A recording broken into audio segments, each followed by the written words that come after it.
Lee Lebekin, the Rabbi from Another Planet. Please like, share, and subscribe, and ring that little bell so you're notified when new videos drop. Before I go any further, as this is a Doctor Who video, I have to point out this wonderful TARDIS. Da-da-da, that's adorning my background. There you go. This was a gift from my wife several years ago, and it's a vinyl cover for a door. The trouble is, I didn't have a door big enough to put it on, so I didn't know what. So it just stayed rolled up in my little den of iniquity here. I couldn't think of anything to do with it. And then one day I thought, you know what? I don't need to put it on a door. I can put it anywhere. So I put it on the wall, and I think it looks pretty darn good. Thank you so much to my wonderful wife, my wonderful, and I will say, long-suffering wife. So Christmas has come early, and again, whenever I talk about Christmas, everybody I live with shudders because I live in this ultra orthodox Jewish community in the heart of Samaria. So I just happen to really like Christmas. I think Christmas is freaking awesome. I don't treat it as a religious holiday. I'm talking about English Christmas, which I just adore. But Christmas has come early because Big Finish have a massive sale on until I think December 2nd at midnight UK time, which is that'll be Monday night. And this is one you really need to run out and buy. Actually, you know what? It's normally only $2.99, but now it's just one. What was it? One was either $1, £1, wherever you are. If you're in the States, they charge you in dollars rather than pounds, and they'll charge you the same amount. So this is $1 for a truly fantastic episode, which I find very Christmassy. It's called Spare Parts. Spare Parts. This was the 34th release they did, and it's fantastic. It's one of the all-time classics, written by Mark Platt, who did Ghostlight in the TV show.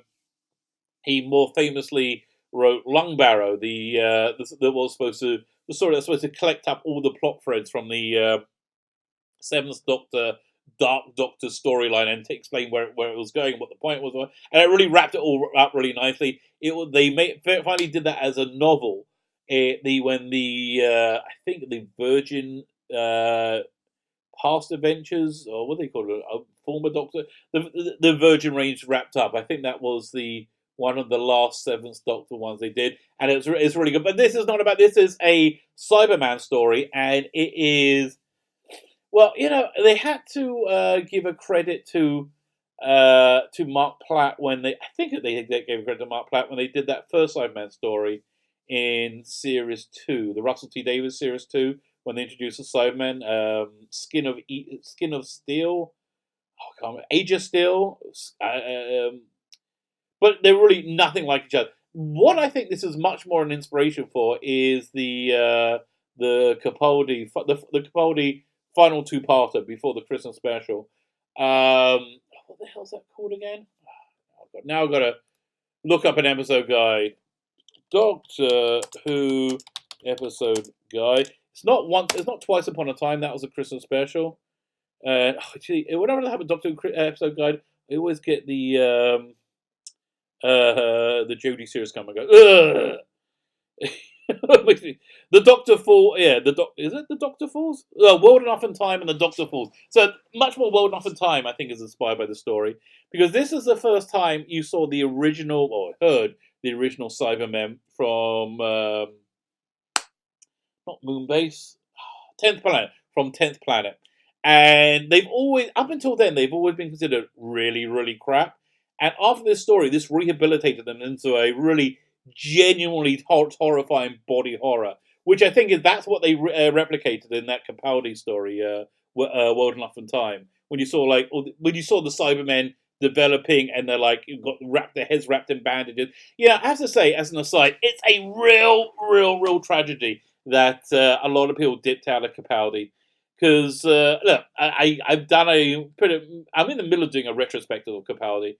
And the basic plan with him his first year was him being freshly regenerated. I think that first year takes place over like a week or two time frame. It's a very compressed time frame.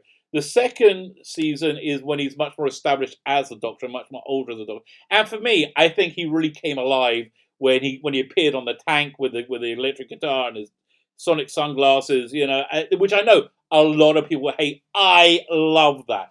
Because, imagine filtering that with, if that was a poetry story. Wouldn't that have been awesome? Again, I hear a lot of people would say no, but there's only two people who can pull off a frilly shirt and a velvet jacket. That was Jimi Hendrix and John Pertwee. They're the only two people. We put sunglasses on him. I think that probably would have worked. Anyway, so you get that. So I know I say. So that was his second year. His third year was him as a retired older Time Lord. And at that third year, when they replaced Clara, who actually I like a lot more now since I've gone through her stories again, and you're not seeing them for the first time. That third year, I thought was just fantastic. This Cyberman story was wonderful, honestly, I liked Twice Upon a Time as well. I really enjoyed it. I even enjoyed the Jodie bit on it. I thought that was like a charming introduction. Who knew that was to be a 4-big-old which is going to be like utterly useless, blowing up the TARDIS, being sucked out. If only she banged her head on a rock and regenerated before we saw her. What a wonderful world that was. Actually, even better, if she had landed on Chris Chibnall, killed him. Oh, let's not say kill him. Just, incapacitate him for a couple of years so he can't work on Doctor Who. And we get a whole nother, a much better Doctor Who season. What was it? Season 11? Yeah, season 11. But this is not about anything. This is about Spare Parts. Spare Parts is the origin of the Cybermen, as opposed to the original Cybermen that we saw in World Enough for Time, which was their own branch of Cybermen, and which also, I think it was engineered by the Master. And the origin of the Cybermen we saw in Age of Steel. Was it Age of Steel? You know what? I got this episode guide right here. Let's flick back. We'll see how far it goes. Only goes back to season 7. Here, 1 second. Wikipedia. Here we come. No, I didn't. New Earth.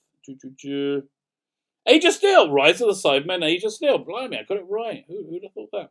So this is that was set in a parallel universe. This is clearly meant to be the Cybermen from our universe. And here's what makes it fascinating. You see Mondosian society reaching the tipping point where Cybermen are going to take over. So Peter Davison's story, and I find it a very Christmassy one because they got a lot of there's this like Christmassy like holiday going on throughout it, which really worked, and it's got this World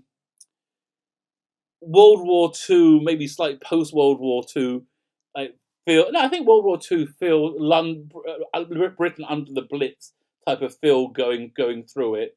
Which is how the Cybermen merged. I should point out, I actually haven't listened to the story for ages. I'm going to. But I just saw it on sale, and if you haven't listened to it, if you haven't got dipped your toe in the Big Finish universe, this $1 is so freaking worth it. It's download only at the $1, but so worth it.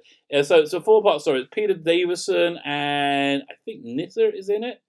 I lost my window. Peter Davison. Sarah Sutton as Nyssa. Oh, look, Sally Kinvet. Sally Kinvet, wasn't she? I'm going to Google her. I think. Oh, and who else is in it? No. I'm looking at the character names. Nicholas Bridge is in it, playing. I think it does all the Cybermen voices. And again, the way they did the Cybermen voices are just so freaking scary. And I think that's what they borrowed for the Capaldi 2-parter. Just trying to see who Yvette. What's her name?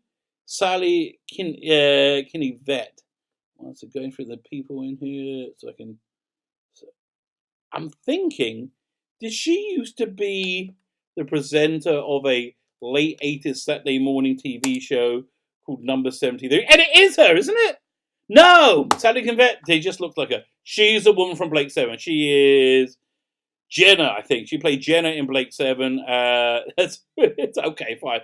I think I have no idea who the other woman is that I'm thinking of. So anyway, fantastic story. You see how the Cybermen are initially developed on Mondas. You see what Mondosian society is like. And it's a very bleak tale, but it's, again, fantastic. I really, really, really strongly recommend it. I think you should just go to www.bigfinish.com now. Take a bunch to sell. You've got 2 days to do it. It's really worth it. One of the best stories they've ever produced. They also put it out on vinyl. Which, every time they do that makes me just want to get vinyl. And then I go, why? Like, I have it on digital. Why? I mean, vinyl is just kind of a pain in the ass. It just feels good, though. But you can get it on vinyl. There's this special making of documentary they put out on that one. But again, go for the $1 version, the £1 version. What the silver? It's really worth it. Very Christmassy. And my very, very strong recommendation. My name is Fila Beck, the Rabbi from Another Planet. Please like, share, and subscribe. Ring the little bell so you're notified when new videos drop. Let me know what you think. Let me know if you buy the story and you hate it. I apologize. I can't imagine you'll buy it and hate it. I think you're going to buy it and like it because it's really, really objectively good. Well, I'll say objectively good. You can't really say something objectively good about taste, but I think it's as as undisputed a great Doctor Who story as any undisputed great Doctor story can be. I hope you buy it. I hope you enjoy it. Thank you for listening and have a great day.